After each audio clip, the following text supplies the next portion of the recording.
कल्याणकरांसाठी आजची सकाळ अतिशय भयानक कशी ठरली। गांधारी पुलावर भरधाव वेगाने आलेल्या डंपरने रिक्षाला धडक देऊन झालेल्या विचित्र अपघातात एका महिलेचा मृत्यू झाला, तर रिक्षा चालक जखमी झाल्याची प्राथमिक माहिती आहे। हा अपघात इतका भीषण होता की गांधारी पुलाचा तब्बल 15 फूट पर्यंत कठडा तोडून डंपर थेट नदीमध्ये कोसळला।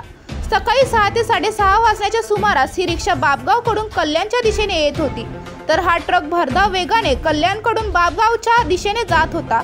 ओव्हरटेक करण्याच्या नादात डंपर चालकाचे नियंत्रण सुटल्याने हा अपघात झाल्याची प्राथमिक माहिती आहे।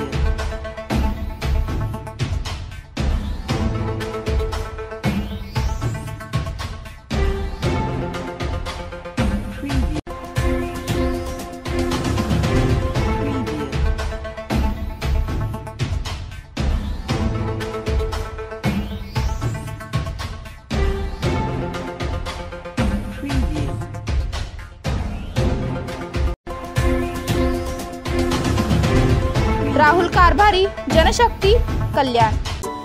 अरे तुम्ही अजून आमच्या चॅनलला सबस्क्राइब नाही केलं तर लगेच जनशक्ती चॅनलला सबस्क्राइब करा आणि बेल आयकॉनवर क्लिक करा आणि रहा अपडेट।